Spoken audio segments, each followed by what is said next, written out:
अगर आप भी घर बैठे मोबाइल फोन से यूपी स्कॉलरशिप 2025-26 का फॉर्म रिन्यूअल अर्थात नवीनीकरण करना चाहते हैं तो विशेष करके ये वीडियो आपके लिए है। वीडियो को ध्यान से देखेंगे, सारी चीजों को समझेंगे और गलत तरीके से आपको फॉर्म को फिलअप नहीं करना है। जल्दीबाजी और लापरवाही के चलते कभी कभी बच्चे गलत तरीके से फॉर्म को फिलअप कर देते हैं और आगे चलकर उनका फॉर्म वगैरह रिजेक्ट हो जाता है। ठीक है, सभी बच्चों के बारे में हम बात करने वाले हैं कि आपको अपने फॉर्म का रिन्यूअल अर्थात नवीनीकरण कैसे करना है। सबसे पहला काम आपको क्या करना है, आपको गूगल में जाना है। गूगल में जाकर के आपको क्या सर्च करना है, यूपी स्कॉलरशिप सर्च करना है। क्या सर्च करना है, गूगल में जाकर के आपको यूपी स्कॉलरशिप सर्च करना है। सबसे ऊपर ही आपको यूपी स्कॉलरशिप की ऑफिशियल वेबसाइट देखने को मिल जाएगी। इसी वाले ऑप्शन पे क्या कर देना है, आपको क्लिक कर देना है। अब जैसे इस पे क्लिक करेंगे आपके सामने कुछ इस प्रकार का इंटरफेस ओपन होके आएगा। यहाँ पे देखिए एक काम आपको करना है, सबसे पहले ये सभी बच्चों के लिए है, चाहे आप नया फॉर्म फिलअप कर रहे होंगे तब भी है, चाहे आप रिन्यूअल करना चाहते होंगे, जैसे किसी कोर्स के सेकंड ईयर में होंगे, फाइनल ईयर में होंगे, तो सभी बच्चों के लिए कंपल्सरी कर दिया गया है। पहले ऐसा नहीं था, ये इस बार नया रूल लाया आया है, कह लीजिए कि आपको एक ओटीआर यानी कि वन टाइम रजिस्ट्रेशन करना है। ये सभी बच्चों के लिए कंपल्सरी है। यहाँ पे आपको दिख रहा होगा और ऊपर मैसेज में भी देखेंगे तो आपको देखने को मिल जाएगा। ठीक है, यहाँ पे अगर आप देखेंगे तो देखिए शैक्षिक सत्र 2025-26 से उत्तर प्रदेश छात्रवृत्ति पोर्टल पर ओटीआर यानी कि वन टाइम रजिस्ट्रेशन अनिवार्य कर दिया गया है। कृपया सभी छात्र छात्राएं पहले ओटीआर यानी कि वन टाइम रजिस्ट्रेशन करें, उसके पश्चात ही छात्रवृत्ति के लिए आवेदन कर सकेंगे। और यहाँ पे क्लिक करके देखिए ओटीआर पंजीकरण करें, यहाँ पे क्लिक करके आपको ओटीआर का रजिस्ट्रेशन करना है। ठीक है, अब ये ओटीआर हो क्यों रहा है, इसमें बेसिक से आपके डिटेल्स मांगे जाते हैं और इसमें मेनली कहिए कि आपके आधार कार्ड का ऑथेंटिकेशन होता है और आपके मोबाइल नंबर का वेरिफिकेशन वगैरह होता है। तो इसका मैंने आपको वीडियो प्रोवाइड कर रखा है। उस वीडियो का जो लिंक है मैं आपको इसी वीडियो के डिस्क्रिप्शन बॉक्स में सबसे ऊपर दे रहा हूँ, उस पर क्लिक करके आप ओटीआर करेंगे और लास्ट में आपको एक ओटीआर नंबर देखने को मिलेगा यूपी 25 डैश और उसके बाद से डिजिट वगैरह रहेंगे। ठीक है, इस ओटीआर नंबर को जब भी आप फॉर्म को लॉग इन करने जाएंगे तो आपको फिलअप करना होगा।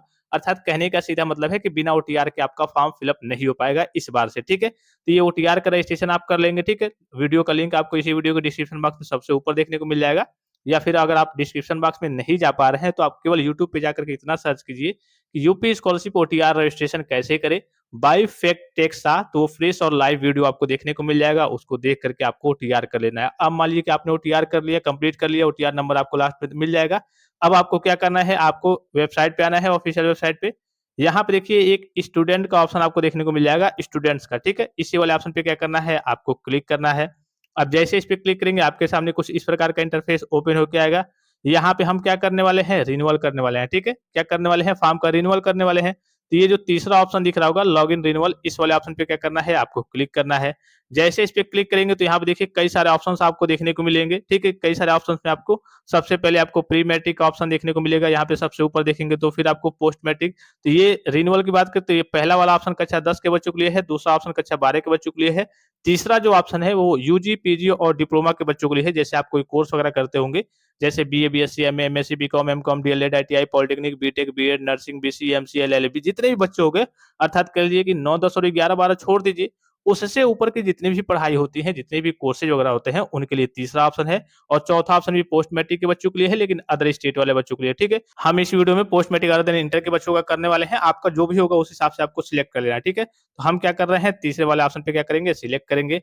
जैसे इस पे क्लिक करेंगे तो आपके सामने कुछ इस प्रकार का इंटरफेस ओपन होकर आएगा। यहाँ पे तीसरे वाले ऑप्शन पे क्या करना है, आपको अपनी स्कॉलरशिप का रजिस्ट्रेशन नंबर फिलअप करना है।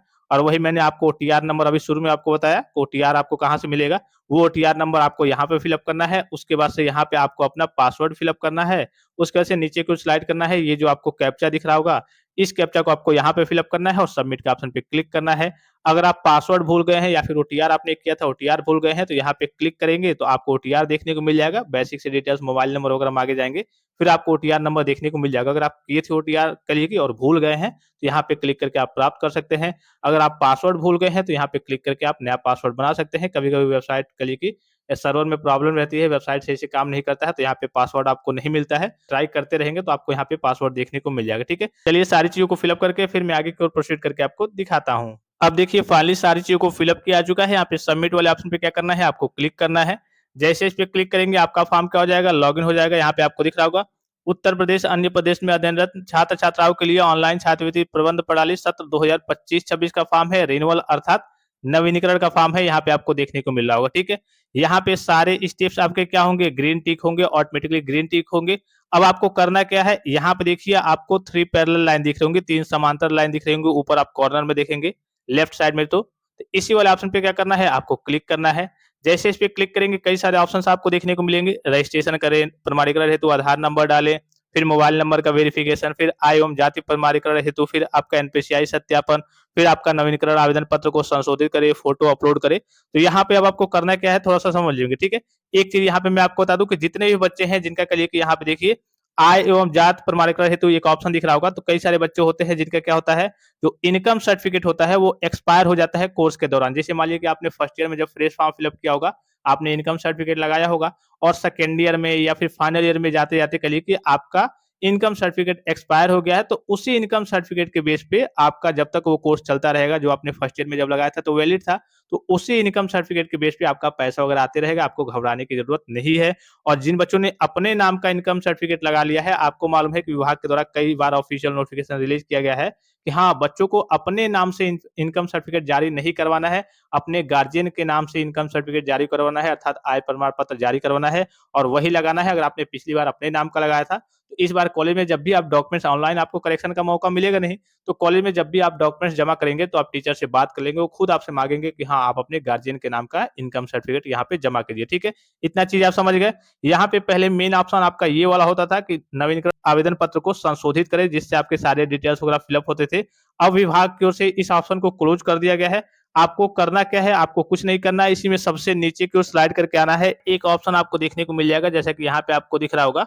देखिए, संस्था हेतु आवेदन प्रिंट करें, ठीक है? ये सारे जो ऑप्शंस हैं, ये रिन्यूअल वाले बच्चों में ऑटोमेटिकली पहले से ही कंप्लीट होंगे, क्योंकि देखिए, जैसे पहले आपने देखा होगा फ्रेश फॉर्म फिल अप किया होगा, तो जाँच हेतु आवेदन प्रिंट करें। आप प्रिंट करके देखते थे कि हाँ, आपके फॉर्म में कोई गलती तो नहीं है। अगर गलती होती थी, जैसे बच्चे साइबर कैफ़े से भी फिल अप करवाते थे, तो पहले प्रिंट निकलवा करके देख लेते थे। कोई त्रुटि होती थी, गलती होती थी, तो उसको सुधार करवा के फिर से लास्ट में फॉर्म को यहाँ से लॉक कराते थे। अब रिन्यूअल वाले बच्चों में ये कोई भी ऑप्शन आपका ओपन नहीं होगा। आपको क्या करना है, बस ओटीआर करना है, फॉर्म को लॉगिन करना है और सबसे जो लास्ट वाला ऑप्शन आपको देखने को मिल रहा होगा कि संस्था है तो आवेदन प्रिंट करें, इसी वाले ऑप्शन पे आपको क्लिक कर देना है। जैसे इस पे क्लिक करेंगे, तुरंत आपको अपना फाइनल प्रिंट देखने को मिल जाएगा, ठीक है? जैसा कि यहाँ पे आपको इंटरफेस पे दिख रहा होगा, मैं आपको लाइव तरीके से दिखा दूँ। आज डेट क्या है? आज डेट आपको दिख रहा होगा 28/10/2025, यानी कि 28 अक्टूबर 2025। आज डेट क्या है, किस डेट में आप इस वीडियो को देख रहे हैं? हो सकता है कि आप लेट से देख रहे होंगे या आज ही के डेट में फॉर्म फिल अप हो रहा है। 28/10/2025 की डेट में फॉर्म फिल अप हो रहा है और तुरंत आपको अपना फाइनल प्रिंट देखने को मिल गया, ठीक है? कुछ बच्चों का कहना रहता है कि सर, मेरा जो फाइनल प्रिंट है वो नहीं निकल पाता है, किसी कारणवश मेरा फाइनल प्रिंट नहीं आता है। इसका रीज़न क्या है? कुछ अप्रूवल के वेरिफिकेशन के काम होते हैं आपके कॉलेज के द्वारा, जैसे कि बहुत सारे बच्चों का कोर्स नॉट लॉक्ड करके आएगा, बहुत सारी समस्याएँ आती हैं। तो आपके इंस्टीट्यूट, यूनिवर्सिटी और कहिए कि कॉलेज लेवल से कुछ वेरिफिकेशन के काम होते हैं, अप्रूवल के काम होते हैं। वो काम जैसे ही वो कंप्लीट करेंगे, उसके बाद से आपका फाइनल प्रिंट ऑटोमेटिकली आपको देखने को मिल जाएगा। आपको इसको लेकर के घबराना नहीं है। अगर आपका फाइनल प्रिंट नहीं निकल रहा है, तो कुछ दिन आप वेट कर लीजिए, आपको अपना फाइनल प्रिंट देखने को मिल जाएगा, ठीक है? फिर इसी में आपको नीचे की ओर स्लाइड करके आएँगे, तो आपको सारे डॉक्यूमेंट्स देखने को मिल जाएँगे। डॉक्यूमेंट्स के बारे में मैं आपको बार-बार नहीं बताऊँगा। ये सारे डॉक्यूमेंट्स हैं, आप पढ़ लेंगे। ये डॉक्यूमेंट्स आपको क्या करना होता है, लास्ट डेट से पहले ले जाकर के कॉलेज में सबमिट करना होता है, ठीक है? 3 पेज का तो ये आपका फाइनल प्रिंट होता है, जो आपका फाइनल प्रिंट निकला है, जिस पेज को आप देख रहे हैं, जिसपे ये डॉक्यूमेंट्स वाली लिस्ट भी है। तो 3 पेज का ये आपका कहिए कि फाइनल प्रिंट होता है और ये सारे जो डॉक्यूमेंट्स होते हैं, इनको ले जाकर के लास्ट डेट से पहले आपको क्या करना होता है, कॉलेज में सबमिट करना होता है। बस यही इस बार के आपके रिन्यूअल का सिंपल सा और ईज़ी सा और आसान सा प्रोसेस है। और यहाँ पे आपको डेट दिख रहा होगा, यहाँ पे आपको ओटीआर नंबर देखने को मिल जाएगा, जो आपने ओटीआर किया था। यहाँ पे आपके रजिस्ट्रेशन नंबर वगैरह रहेंगे, ठीक है? और यहाँ पे आपको डेट दिख ही रहा होगा, छाप तारीख यहाँ पे आपको दिख रहा होगा क्या है, 28/10/2025, यानी कि 28 अक्टूबर 2025 और आज डेट क्या है आपका, 28 अक्टूबर 2025 और यहाँ पे ऊपर दिख रहा होगा आपको शिक्षण संस्था में जमा करने हेतु, अर्थात तुरंत आपको अपना फाइनल प्रिंट देखने को मिल जाएगा। तो इस तरीके से आपको अपने फॉर्म का रिन्यूअल अर्थात नवीनीकरण करना है। मोबाइल फ़ोन से आप अपने फॉर्म का रिन्यूअल कर सकते हैं। आई होप कि ये वीडियो आपको काफ़ी ज़्यादा हेल्पफुल और इन्फॉर्मेटिव लगा होगा।